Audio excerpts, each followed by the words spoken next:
What you moving about? Breakfast time. All right, girl, we're coming. We're coming. But good morning, beautiful. How you doing this morning? Well, good morning, y'all. Hope y'all having a awesome morning this morning. Jason over here at Cog Hill Farm. Of course, Matilda. The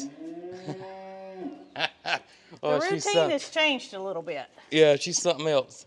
She's something else. So as most of y'all know, Matilda, you know, at some point early in her life, her leg got broken. We ended up with her, kind of as a rescue thing, and her leg never did get set. And so y'all know it's that big, just knotty mass where the bone has kind of just fused back together. And that leg's just not near as mobile as the other one and all that. And we've been doing physical therapy with her. And our good vet, Dr. D, has also suggested a joint supplement for her.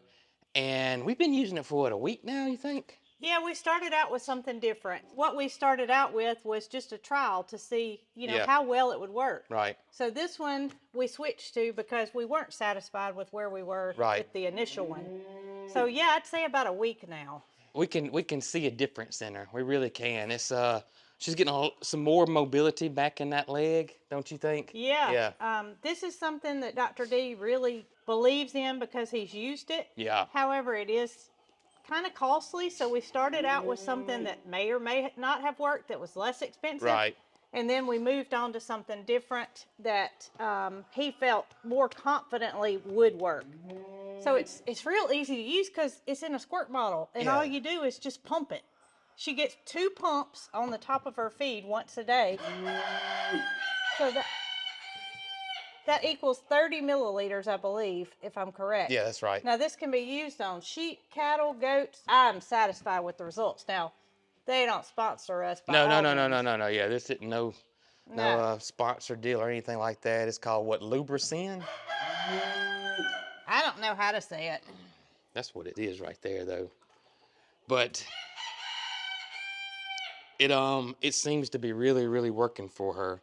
I must say, I didn't have my hopes set real high because the other product did not work very well. And so I had in my mind that nothing was going to help except for a steroid injection, which you can't do those all the time. Right. She can have them, but not back to back to back. Be bad for her. Yeah, it would weaken the bone, and she's just a young cow right now. So we want to get something that she can stay on long term. Yeah. And let's go give her this and show you that she doesn't care if it's on her feet or not. She doesn't. So I'm thinking it's flavorless is what my guess is.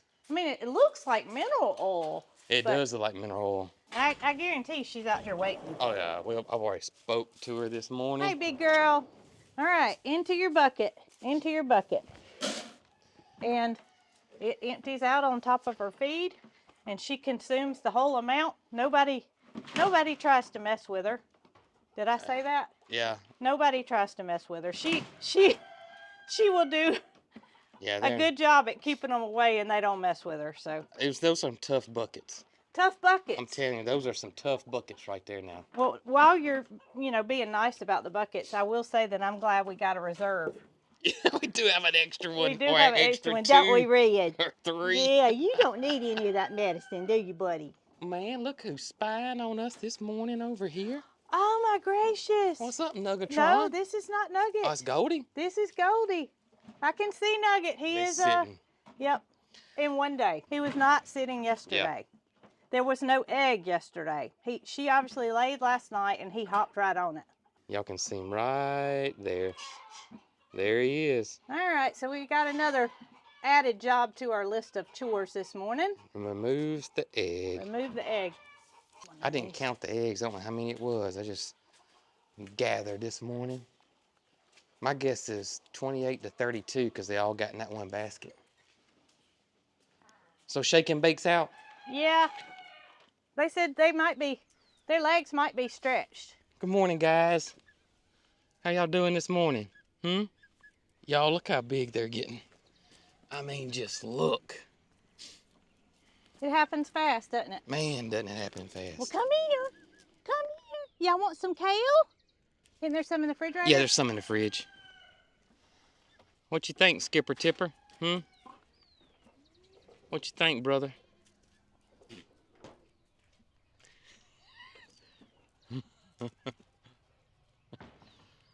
Oh, goodness. Everybody's gonna come check you guys out this morning. Yeah. They brave. Y'all are brave. They say brave is our word. You wanna lock them up now? I do. They have stretched. Yeah, they've been out. Got their legs stretched out. Look at here what I have. Mama's got them some kale. Yeah.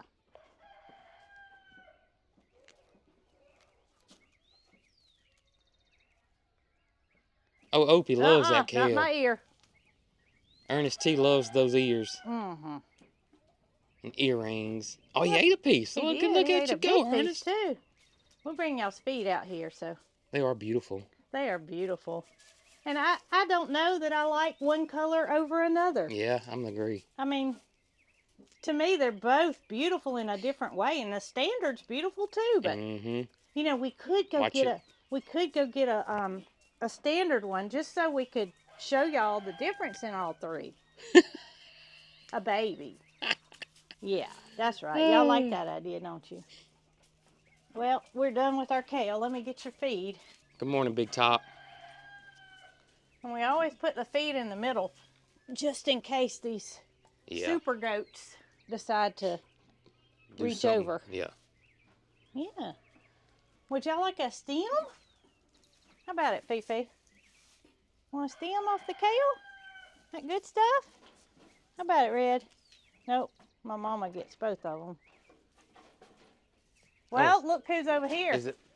Yeah, that's what I'm fixing to go check on. How are you doing this morning? Look at you. Still glowing? Yeah. Look at you. Hey, baby. Yeah. How much longer you got? I'm seeing some changes in her udder and her back end. Her ear's wet. Moody's probably been licking her. Could be. Or yeah, she got it in the water. I don't know if she got it in the water. Yeah, I filled up the trough. But she's getting closer. Every day we're a day closer. I mean, we don't know. We don't know an exact date. Nobody does. Well, I must say, I'm just thankful she just didn't have it during the storms. I really, really am. Speaking of the storms, again, thank you guys so much. We just appreciate y'all. Y'all have no idea. If you're local, I just got a message from someone, and that because I was asking where could we possibly take food and clothes and whatever. They reached out to me and sent me a link to a checkpoint or a church that's gathering up all the donations and stuff for the victims of the tornado. So if you're in the area and we're kind of looking for somewhere to do that, I will put the information down in the video description where you could go and drop that stuff off. And I'm sure they're taking whatever they can. And we're planning to take a load over there this afternoon. So if you are in the area looking for somewhere to take any of those type of things, look in the video description, and I'll pin the comment too. I'll pin the comment as to what church it is and the location of that church. And y'all just keep the victims and the people that were affected in your thoughts and prayers. I know in my last video I said Tennessee, Alabama, Mississippi, because at the time, you know, that's what was going on in our area. But this storm system was huge, and it went way up north, mid United States, northern United States. It was further south. So yeah, just keep all those people and family in your thoughts and prayers, because it was pretty bad. I forget how many people lost their lives, and it was too many. Again, we appreciate y'all beyond words, and you know, just thank y'all. I don't think. Oh, there's Matilda. Oh, y'all look. Here's Matilda. Y'all can see. This is the barn. Matilda was right over there. Now look how far she has walked this morning. You know, that limp's never going to go away. Her leg's just healed wrong, and there's really not much we can do about that, honestly. But look at that. Look at that. Now that does warm my heart right there. Bless her heart. Bless her heart. She's had a tough little road here in her first few months of life, but we're trying to make it way better for her now.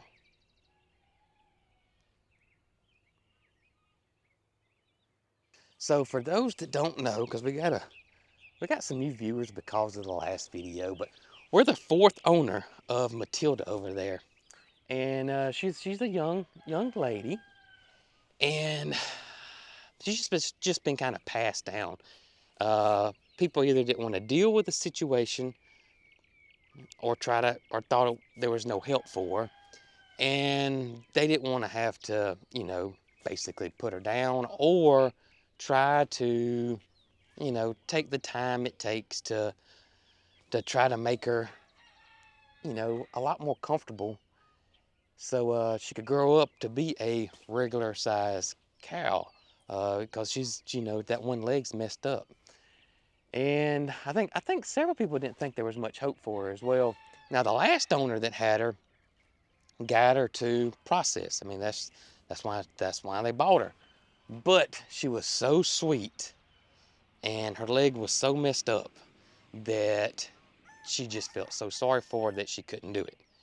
And that's, of course, when we came in and went and got her. And she's been here, gosh, I have to go back and look, but she's been here for several months now and has made huge strides.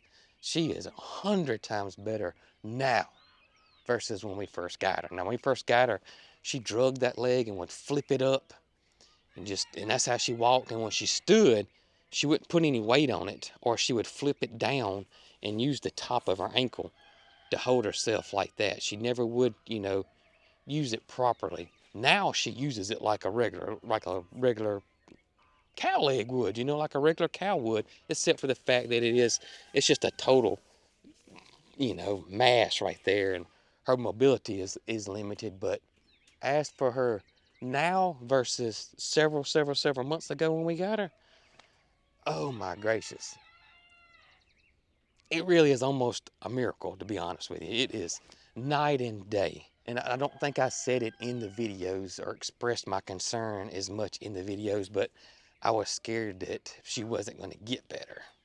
And then we would have to make a very difficult decision at that point. But she's better. She is absolutely better. All right, buddy. Gonna have to grab your eggs out from under you once again. Well, you look like you're pretty satisfied. All tucked in and...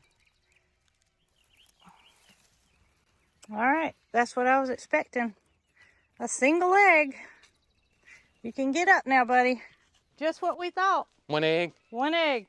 And you know what we didn't catch the other day when we were assessing storm damage? I noticed that was missing. And I know it was not empty at the time of the storm. It was just probably so much wind going around that it picked it up and toted it. So if you'll turn that water back on for me. Look out, babies. Got lots of help this morning. Yeah, I have 3 troughs here, so it's not like they're needing any water or anything. Well, if you really want some big help, Jessie really knows how to help fill up water. I don't even think I've seen Jessie. Oh, Jessie and Honey, they're back there in the back. Honey scared me this morning, by the way. She laying down? Laid out flat. Yep. And I hollered, Honey. Uh-huh. And she lifted her head up like, what? Yep. You woke me up. It's Who's crazy. Biting me? It's crazy because she does that and Mildred does that. Yes. Jessie does not do that. No. The other donkey, and none of our other cows do that, but Mildred. It will scare you. It will literally scare you to death. Y'all don't do that either, do you? No, they don't do that. Of quick update on termite. We're supposed to be back on termite this weekend.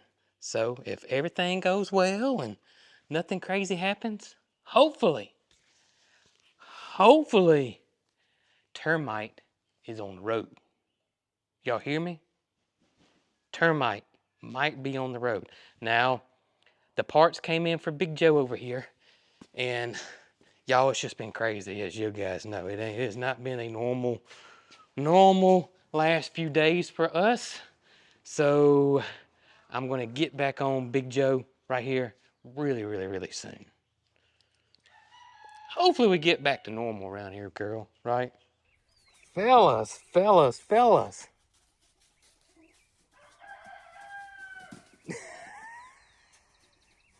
I don't know what you call that, brother. Look at them, they're both doing it. Oh my gracious. Oh, Opie went in the pit crew over there. Get a tire change, I believe. I don't blame him.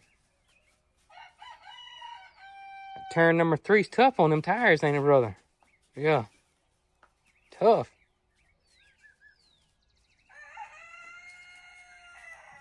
And just like that, they're done. All right, fellas, I just noticed something yesterday on some crabapple trees that I need to go take a look at. So I want to tell y'all something.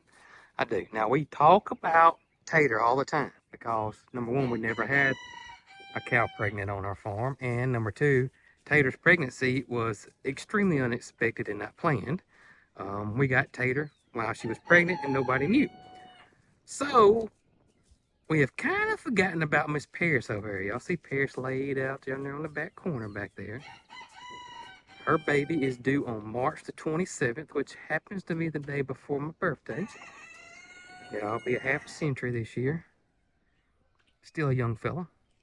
And that would be one of the best birthday presents ever right there now. Paris has healthy babies and no complications and everything does great. That would be amazing. All right, guys, y'all stay lazy, okay? Y'all stay lazy. Y'all see Nuggets up off his egg over there. Thank goodness. Thank goodness. Y'all remember when these fellas right here get big enough, they're going to be Nuggets' new buddies. Is going to, oh, what in the world? I don't even remember Nugget doing that now. Out here looking at these taters, y'all, but before I talk taters, got to ask you guys something. So, one suggestion that has came up about Matilda and her leg is to make a castor oil wrap or compress for her.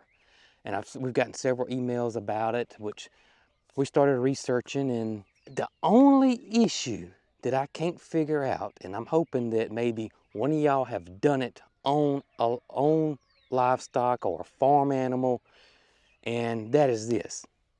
How can I make a wrap or compress for Matilda that's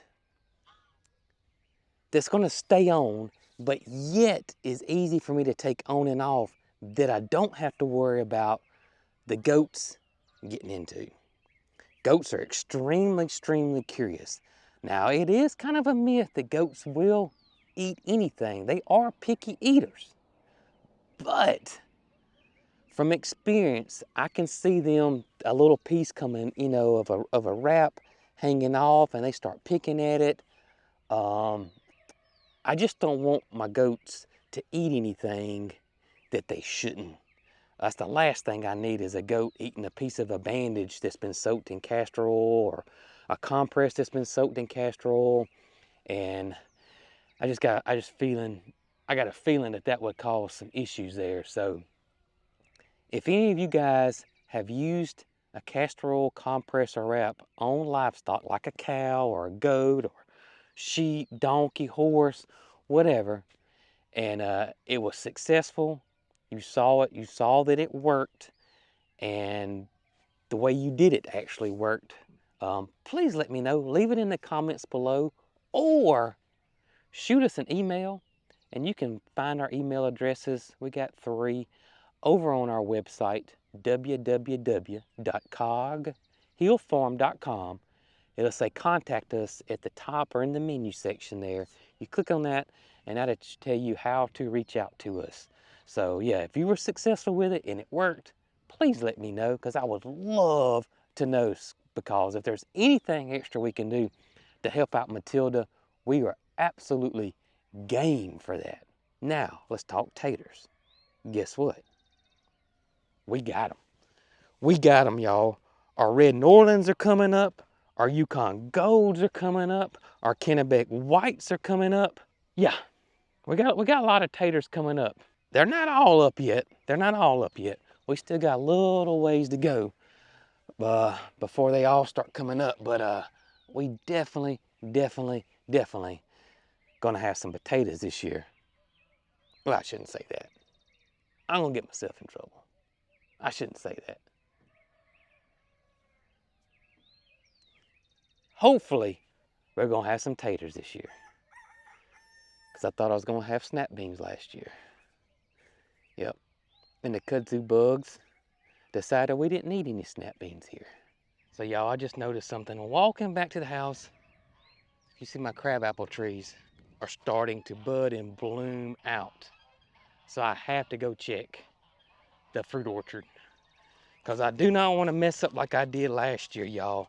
And that is wait too late to start spraying the apples and the pears for fire blight. I have fire blight here on my farm. No ifs and buts about it, I have it. It's killed 3 trees in the past 2 or 3 years, maybe more than that, maybe 4 trees. Regardless, I do have it, and I need to start spraying for it before it's too late. So fire blight is a disease that's passed down via insects. So when the buds start blooming out, or start blooming, the insect will come and pierce that bud or bloom and cause the fire blight to enter the tree. And it's mainly pears and apples. So I'm seeing my crabapple bloom, which has got me. My apple tree here is not blooming. My pear is starting to bud out, but not quite yet. We're starting to see buds on our apple trees right here, but not opening it up all the way, or not opening. I asked Jason from Petals because I knew it was getting close to time to start spraying everybody, and I need to do some pruning. I'm going to do that today too. But I asked him about when do I need to start my fire blight spray, and he said when 20% of the buds are open. I'm definitely not there yet at all. I don't have any buds opened on any of my fruit trees right here. So I'm guessing probably, I'm thinking next week we're probably going to start it. Definitely going to start. I do need to do some pruning though on these trees. Just a lot of cross branching, just clean them up. I don't need all that cross branching, which can cause diseases. Those crab apples are a little early, but that's great, because watching them or seeing them bloom alerted me, hey, it's getting close. It is getting close to start your fire blight treatment. And I'll show you what I use and how I do it and that kind of thing. It's easy. I'm just gonna put it in a pump spray and spray it, but I'm gonna show you, and we'll do it weekly. Fire blight's bad here in the South, and then once you get it, you got it. You got it. You're not gonna get rid of it. So let me show you what we're gonna do. Got my snippers or my clippers here. Also, since I'm pruning, especially my apple trees and my pear trees, I'm going to spray my clippers with a disinfectant every clip, even if I'm on the same tree, because of fire blight for me. So I could have fire blight hibernating in this tree and say it's on this limb here, but it's not over here. Because if I can catch fire blight in time, y'all have seen me do that before too, I can cut it off before it spreads. So fire blight's in this limb right here. If I cut it off right here, I got rid of the fire blight, and it keeps it from spreading throughout the tree. So if I were to clip this here and this was infected and it was dormant, and I come over here and make a cut over here, then it's going to infect this right here. So that's why I got to be really, really careful about pruning, especially my pears and my apples, because of the fire blight situation. So I've got a bleach solution here, 10 to 1, 10 parts water, 1 part bleach. And that will clean my clippers in between cuts. I'm gonna go ahead and spray them here. Now, when you're done with this, you need to go clean your clippers and oil them as soon as you're done, because this right here will cause your clippers to rust pretty quick. So just remember that. So we're gonna spray our clippers here real quick. And then I'm just looking for cross branching, y'all. Can y'all see this right here? Y'all see this one? Let me get y'all in a little closer. Show you what I'm talking about right here. Let me pull you down here with me. Y'all come on in here with me. But y'all see this branch right here? See how this branch is coming up and starting to cross over this branch? We don't want that. It crowds it right here, and as this gets bigger, these branches are going to rub. And when they start rubbing, it's going to create a scab or cause a spot for disease that could set in on your fruit trees. So I'm cutting this one right here, right there, off, right there. That's gone. Spray. Then we're going to look right here. I don't like this one. Cut. See that right there? That's done. Spray. I'm just looking for anything that's going to be touching or rubbing. We don't want that. I got one right down here. Y'all come on over here with me. Right here. Y'all see how this branch is crossing here? Y'all see I can rub right there? We don't want that. Gone. Right there. And I think it looks pretty good now. I don't like this one in here. I'm going to get rid of it. Right there. Right there. Now, most of y'all know, but if you don't, we grow our apples and our pear trees. We grow our apples and pear trees on this trellis system right here. This helps protect my trees from wind right here. So I'm not having, my fruit just flying off. And I've cut everything out of these trees except 6 main branches. So we got 2 branches going this way, 2 branches going this way, and 2 branches going this way. And then I keep it clipped at the top so I don't have to go get me a step ladder or anything like that. And it concentrates all that energy into these 6 branches, which allows this tree to really put on fruit. And y'all saw last year we had a mess of apples. I don't like this branch. Cut that out. And listen, when you're pruning these things, the biggest thing is getting over that fear that you're gonna mess something up. That's the biggest thing. Once you get over that fear, you're like Mr. Miyagi in here cutting away. You know what I mean? So don't just get over that fear and you're fine. You can't mess nothing up unless you just cut the whole darn tree down. Or if you were to accidentally, but these clippers ain't gonna do that. You can't cut one of those main branches. Not gonna mess anything up. If you cut the wrong thing, it can grow back. Might delay you, but you ain't gonna mess nothing bad up. Especially when you're just in here cutting away from cross branching,